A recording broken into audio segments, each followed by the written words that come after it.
అనే ఒక భావనే సనాతన ధర్మంలో లేదు. మీకో విషయం తెలుసా అండి? అసలు చాలామంది సనాతన ధర్మం పైన ఒక అపోహ ఉంటుంది. ఏదో క్యాస్ట్ సిస్టమ్ ఉంటుంది అని. మన దగ్గర ఎప్పుడు కుల వ్యవస్థ లేదు. మన దగ్గర వర్ణ వ్యవస్థ ఉన్నది. వర్ణ వ్యవస్థ. మీకు వర్ణ వ్యవస్థ, కుల వ్యవస్థ ఈ రెంటికి తేడా ఏంటో తెలుసా మీకు? కుల అంటే లైక్ క్యాస్ట్ బేసిస్. చెప్పండి చెప్పండి. సనాతన ధర్మంలో ఏంటుంది? ఇది చాలా పెద్ద రహస్యాన్ని చెప్తాను. మీరు జాగ్రత్తగా విని అర్థం చేసుకోవడానికి ప్రయత్నం చేయండి. చాతుర్వర్ణ్యం మయా సృష్ట్యా గుణ కర్మ విభాగం భగవద్గీతలో ఉపదేశం చేశారు. మీకు అసలు ఎవరు ఏంటి అనే విషయాన్ని చాలా ఖరాఖండిగా చెప్పేస్తాను, అర్థం చేసుకోండి. ఇప్పుడు ఇద్దరు డాక్టర్లు ఉన్నారనుకోండి, వాళ్ళ ఇంట్లో పిల్లవాడు పుడితే అరే ఇంకో డాక్టర్ పుట్టారు అని అంటారు. విన్నారా మీరు ఎప్పుడైనా? అంటారు. ఎవరైనా ఇద్దరు సైంటిస్టులు ఉన్నారనుకోండి, అరే ఇంకో సైంటిస్ట్ వచ్చేసాడు అని అంటారు. అవునా? మోస్ట్ లైక్లీ ఒక డాక్టర్ ఇంట్లో డాక్టర్ అయ్యే ఛాన్సెస్ చాలా ఉన్నాయి, ఎందుకంటే వాడు ఆ ఎన్వైరన్మెంట్లో పెరుగుతారు కాబట్టి. ఇప్పుడు మీరు చూసారనుకోండి, నాకు పర్సనల్గా తెలుసు ఇద్దరు డాక్టర్స్ కానీ వాళ్ళ అబ్బాయి ఫోటోగ్రాఫర్, ఇద్దరు ఇంజనీర్స్ కానీ వాళ్ళ అమ్మాయి డాక్టర్, ఇద్దరు అడ్వకేట్స్ కానీ వాళ్ళ అబ్బాయి CA. So most likely it should be that ఏ ఫ్యామిలీలో నువ్వు పుడితే ఆ క్వాలిటీస్ నీకు వస్తాయి. కానీ ఇప్పుడు అలా లేదండి. It is just based on their passions, they choose something and they go ahead. కృష్ణుడు ఏం చెప్తున్నాడు భగవద్గీతలో అంటే, నీ యొక్క కర్మ అంటే నువ్వు చేసే పని, నీ యొక్క మనసు, నీ యొక్క భావన, నీ యొక్క వ్యక్తిత్వం, దీన్ని బట్టి నువ్వు బ్రాహ్మణ, క్షత్రియ, వైశ్య, శూద్ర అనే 4 వర్ణములు. ఇట్ ఈస్ నాట్ కులం, ఇట్ ఈస్ వర్ణం. వర్ణము అని అంటే టైప్. వర్ణం అంటే ఏంటండి? కేటగిరీ అంటే. బ్రాహ్మణ అంటే ఎవరు? ఎవరైతే శాస్త్రాన్ని చదువుతారో, ఎవరైతే శాస్త్రాన్ని చెప్తారో, ఎవరైతే అందరిలో మంచి ఆధ్యాత్మిక ప్రవృత్తిని ప్రేరేపణ చేస్తారో బ్రాహ్మణులు. మీరు చూడండి, కొంతమందికి ఇనేట్గా ఒక లీడర్షిప్ క్వాలిటీస్ ఉంటాయి. ఎక్కడైనా కష్టం వచ్చింది అనుకోండి, వెంటనే వాళ్ళు నిలబడతారు. సరే, ఎక్కడైనా ఎవరికి ఏదైనా ఆపద వచ్చినా, ఇప్పుడు రోడ్ పైన ఎవరైనా పడిపోయారు అనుకోండి, వెంటనే బైక్ ఆపేసి వెళ్ళిపోయి వాళ్ళని తీసుకొచ్చి హాస్పిటల్లో అడ్మిట్ చేసేస్తారు. ఒక రకమైన లీడర్షిప్ క్వాలిటీస్ ఉంటాయి. ఎక్కడైనా ఏదైనా టీం ఉందనుకోండి, దాంట్లో నేను లీడ్ చేసే ఒక క్వాలిటీ ఉంటుంది. రెండు వాళ్ళు క్షత్రియులు అంటే లీడర్షిప్ క్వాలిటీ. ప్రొటెక్షన్, నేను సేవ చేస్తాను, ప్రొటెక్ట్ చేస్తాను అనే భావన ఎవరికైతే ఉందో దోస్ ఆర్ క్షత్రియస్. ఓకే.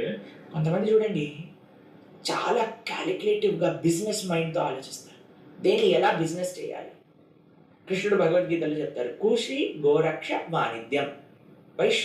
వైశ్య వర్ణానికి ఉండే కొన్ని లక్షణాలు ఏంటంటే బిజినెస్, గోరక్ష అంటే గోవులను సంరక్షించడం, వాణిజ్యం అని అంటే ట్రేడింగ్, కృషి అని అంటే ఫార్మింగ్. ఎవరైతే ఈ కర్మలు చేస్తారో వాళ్ళు వైశ్య అనే వర్ణము. శూద్ర అని అంటే ఏంటి అని అంటే ఎవరైతే ఒక ఇన్స్ట్రక్షన్ని చాలా చక్కగా ఫాలో అయ్యి పని చేస్తారు, ఇది శూద్ర వర్ణం.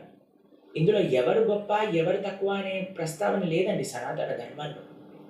They are just 4 different categories.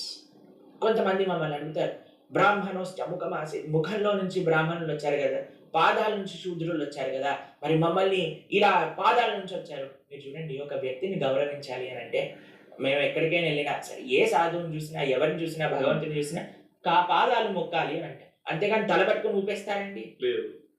మీరు ఎవరికైనా అన్నిటికంటే మోస్ట్ పవిత్రము ఏమనుకుంటారు? పాదాలు అని అంటారు. అవునా కదా? సాధువులు కనిపించిన, గురువులు కనిపించిన పాదాలు స్పర్శ చేస్తున్నారు. కాబట్టి ఎంత పరమ పవిత్రమైన ప్రాంతం అండి. కాబట్టి మరి వేరే మతములన్నీ మన వైపు నుంచి ఈ వర్ణ వ్యవస్థ పైన దాడి చేస్తూ ఉన్నాయి. కానీ మన దాంట్లో అందరూ ఒకటే. ఆచరణ బట్టి ఎవరికైతే మంచి ఆచరణ, ధార్మిక ఆచరణ ఉన్నవాడు ఎవరైనా గొప్పవాడే. తర్వాత ఇంకొక విషయం చెప్తాను. బ్రాహ్మణ, క్షత్రియ, వైశ్య, శూద్ర. బ్రాహ్మణుడు అని అంటే దానం పట్ల జీవించేవాడు. He has no income source. ఎవరైనా దానం ఇచ్చారనుకోండి, ఆ దానంతో నడిచేవాడే బ్రాహ్మణుడు. ట్యాక్స్ తీసుకొని నడిచేవాడు క్షత్రియుడు. ట్యాక్స్ల పైన బ్రతికేవాడు క్షత్రియుడు. బిజినెస్ ట్రాన్సాక్షన్స్ తో వచ్చే లాభాల వల్ల బ్రతికేవాడు వైశ్యుడు. సాలరీ తీసుకునేవాడు శూద్రుడు. ఇది ఇంకొక బ్రాడ్ అండర్స్టాండబుల్ కేటగిరీ ఆఫ్ వర్ణ వ్యవస్థ.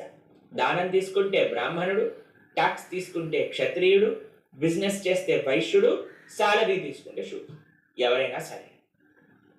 ఇంకొక కేటగరైజేషన్ చెప్తాను, బ్రాహ్మణ, క్షత్రియ, వైశ్య, శూద్ర. మీరు చూసండి, ఒక ఆర్గనైజేషన్లో ఒక థింకింగ్ బాడీ ఉంటుంది, హెచ్ఆర్ డిపార్ట్మెంట్. వాళ్ళు ఎలా ఎంప్లాయీస్ని రిక్రూట్ చేసుకోవాలి, ఎలాంటి వ్యవస్థ మన ఆర్గనైజేషన్లో కావాలి అని సిఇఓ వాళ్ళు వీళ్ళందరూ కూర్చొని చర్చ చేస్తూ ఉంటారు. దట్ ఈస్ ద బ్రాహ్మణ క్లాస్. ఒక ఆర్గనైజేషన్. ఇంకొక టీం ఉంటుంది, ఎలా మనం ప్రమోట్ చేయాలి, ఎలా మనము స్పాన్సర్స్ని తీసుకొని రావాలి, ఎలా మనం అడ్వర్టైజ్మెంట్ చేయాలి, ఈ క్లాస్ ఉంటుంది చూడండి. ఎలా మనం ఎక్స్పాండ్ చేయాలి అనేది క్షత్రియ క్లాస్. ఎలా మనం అకౌంట్ డిపార్ట్మెంట్ ఉంటుంది, ఎలా మనం ట్రాన్సాక్షన్స్ చేయాలి, ఎలా మనకి ఎక్కువ ప్రాఫిట్స్ రావచ్చు, అవి ఇవి చూసేదే వైశ్య క్లాస్. ఎవరైతే ఎంప్లాయీస్ ఉన్నారో అందరు శూద్ర క్లాస్. ఓకే. ఇప్పుడు సరే ప్రభుజీ, ఉత్తి బ్రాహ్మణులు ఉంటే సరిపోతుంది, ఉత్తి పైన ఎవరైతే మేనేజ్మెంట్ చేస్తున్నారో వాళ్ళు ఉంటే సరిపోతుంది, మిగతా వాళ్ళందరూ తక్కువ అంటే మిగతా వాళ్ళందరూ లేరనుకోండి, ఆర్గనైజేషన్ పనిచేస్తుందా అండి? అందరూ ఉంటేనే టీం వర్క్ అవుతుంది. అది సనాతన ధర్మం. ఓకే. It is a